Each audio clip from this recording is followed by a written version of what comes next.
Hello and welcome to the 2021 Shorts That Are Not Pants Film Festival. This is Iris, and I'm a member of the programming team. And I'm here with Caleb Nelson, who is the director, writer, and producer of a little film called Pimento, an animated short, I should say. So, welcome and thank you so much for being here with us for this Q&A. Well, thank you so much for having me. Great. I'm glad you could make it. So I'll just start with asking you, how did you come up with the idea for this film?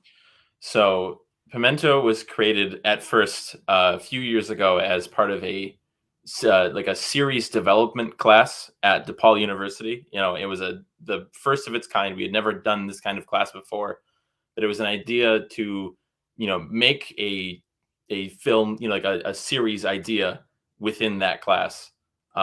Pimento combines a lot of different things that I really liked that were visual.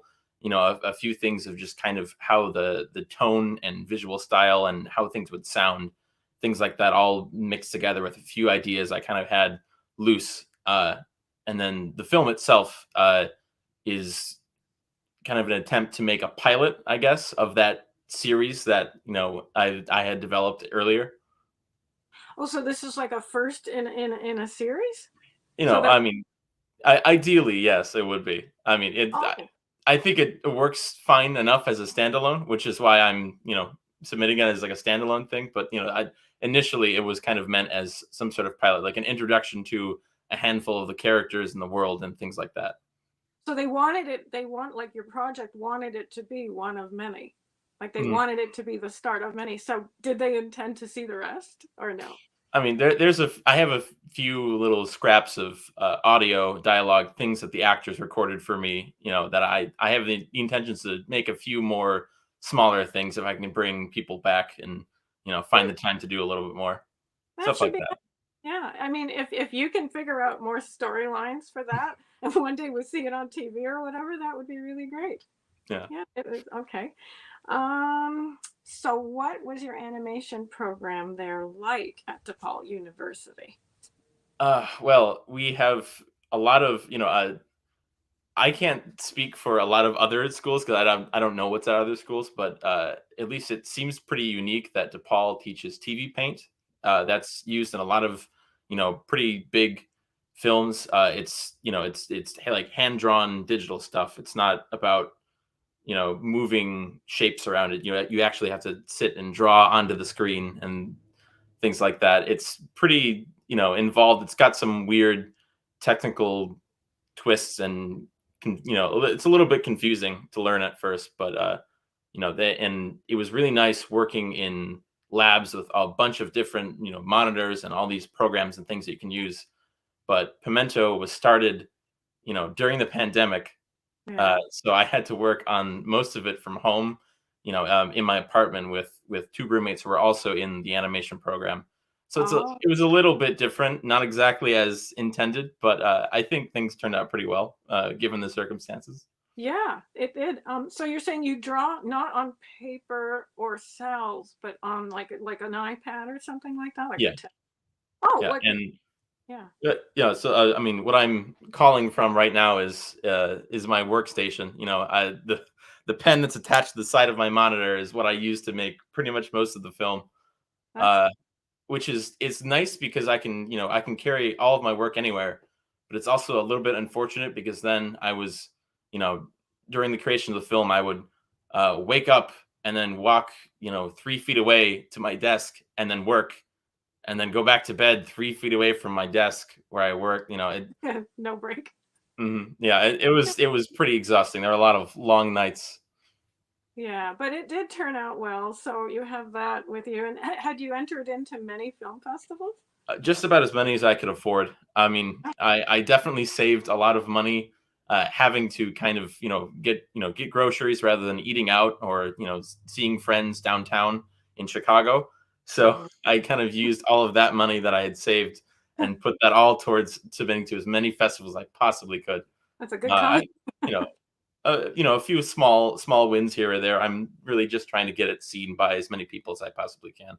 Yeah, Yeah. I've been Well, really blessed with reactions so far. So And now that this one's online and many festivals are online, I'd say it's getting seen by more people than it would otherwise. Yeah, So I'll say.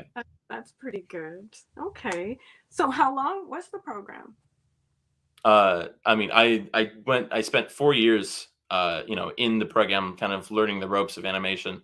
But this film project was only it was about 9 months from start to finish. I mean, there was few gaps and things in between, winter break, things like that, Hmm. but pretty much nonstop working on it. I was fortunate enough to have worked on a lot of the pre-production, like the sketches and character designs and story ideas before the actual production. I've like a few years before in that series development class that I mentioned. So Yeah, I had kind of a bit of a head start because there were a lot of people who, you know, starting from scratch, not working on yeah, anything else, and I kind of already had a few things that I could, bring in and already have ready. that's good. Yeah, 9 months is not a very long time for a program, so that's No, pretty it's good. very quick turnaround, and trying to get together actors and the animation and the script and the music and all of the sound effects, everything within a pretty tight schedule was a learning curve for sure. Yeah. Well, that's actually a good thing you mentioned that because I did want to talk about your putting the team together for the film. Were they all from your school or not? So everything in the film, all the backgrounds of the characters, everything is exclusively me. I Oh, did basically all of that, and I was, there's a lot of other schools that have, larger teams where everyone kind of pitches in. DePaul has the opportunity for that, but this film in particular is just me. But all of the actors were brought in from the film school, which is also part of DePaul's, university program. yeah. And then, some of the sound effects and things were also editors who were also at the school. So I it wasn't entirely just me, but all the animation and art and everything was me. So, like a lot of the background, a lot of that, except for some voice work and maybe some what you said editing. Or wow, Mhm. that's a lot Yeah. of work. But it actually might make it easier than having to collaborate with a bunch of other. Yeah, I had to work on a different, a 3D film with, with two of my roommates, the same exact roommates. I had to work with them on a larger film with I don't know, about 30 people. We're all working. I was one of the art directors for that film, trying to get people to coordinate, meeting Mm. times and getting styles right and things like that was such a headache. It was kind of nice to then go into a corner and work on my own separate thing where I had the full reins, which was a blessing and a curse because, there's no one to blame but me for any of the problems. Yeah, it's good and bad, but it's also a lot easier just yourself and that's it. But you know what? For having to mostly rely on yourself, it turned out really well. So Well, that's thank you. and so yeah, so that's it. You didn't have to work together with too many people, but when you did it work out all right? I did have to do a few retakes of voice acting and things like that, but everyone was really open and willing to kind of go back and work with me on a few different things. Which, and Mhm. I mean, hopefully has more opportunity for doing things with those same exact actors later on. Something like that. I would love to work with any of them again, Oh, even on completely unrelated projects. They were a gift. well, that's Very good. very flexible. That's great. Yeah. So that you'll have a ready-made team when you want to put together the rest of the series or Well, anything. here's hoping. That's Yeah. good because sometimes you don't get along, but it's really good when you do. Mhm. Yeah. And so what is next for you? Well, right now I'm at home. I unfortunately have moved away from Chicago, back in Michigan right now.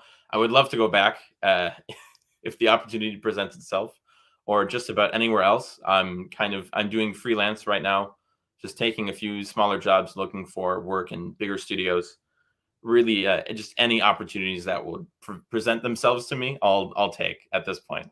Yeah. Yeah. But so you're doing like your own work, like freelancing and all that. Yeah, I'm just a few smaller jobs here and there. I'm working with a few comedy producers, doing little animated segments here and there. All animation though, which I'm very thankful to have right now.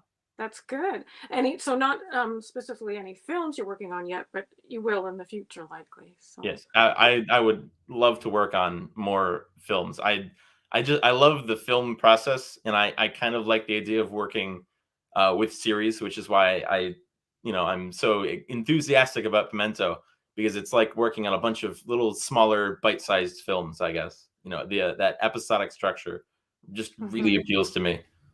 Yeah, and sometimes shorts are just like it's just a more it's a more complete thing in a shorter package, and you sort of can get more done, through Yeah, that. and it's less toll on me, as a director, I guess, or especially with animation taking as long as it does to get things done. Having something a little more bite sized is a lot more reasonable, sustainable for me, I guess. So do you see yourself sticking with the short format, or would you ever want to move into long format?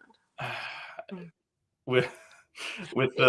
with the time that animation takes, I don't think I could do anything much longer than Yeah, yeah. something along these lines. I just like the format better. I like Mm, having dipping my toe into a certain look, and mm, there's less of a commitment because I'm very particular about how things look, how things, like the different visual styles. I never like sticking to the same kind of techniques. I like trying new things, and mhm, I never really get to if I'm working on a very long project. I mean, even something like Pimento was the longest thing I've ever done. That's mm. that fleshed out, and I like the idea of taking on a little smaller projects, and less of a toll on me. Mhm. And, so as for how something looks, did you get inspiration for the look of that film from anything in particular? Absolutely. Most of the time, it was there's this artist Lane Smith. He Mm, illustrated a lot of children's books. mm, My mother is a first grade teacher, and I mm. spent a lot of time in her classroom with nothing to do because I'm an only child, so I had no one to entertain me other than me most of the time. So, spending a lot of time in her kind of personal library of all these, famous illustrators. Lane Smith has a very similar kind of look to Pimento. I borrowed a lot of kind of the darker elements of that kind of work, that kind of style, and tried to put it into the film. Yeah. It's not creepy. I hope. I mean, maybe creepy is a good thing, but it's just got a little bit more of a unique look to it, I guess. It's I don't know much about this cartoon, but it seemed like a bit like a bit of the style of Rocky and Bullwinkle, kind of. I think that's Yeah. yeah, yeah, Yeah, something. that is a lot of the backgrounds, Yeah. from that kind of time period, I absolutely have fallen in love with. Yeah, the UPA style, with those kind of strange angular buildings, I love that kind of stuff. Oh, that's good. Well, you've become an expert in that, and probably it'll show in your next work. Yeah, So, here's something. yeah. So, thank you so much for being with us today. It's been wonderful finding out a little more about what's went on to the making of Pimento. Mhm. And I hope you all enjoyed watching our Q&A with Caleb Nelson. And this is me signing off. Hope you enjoy the rest of the festival. Bye-bye.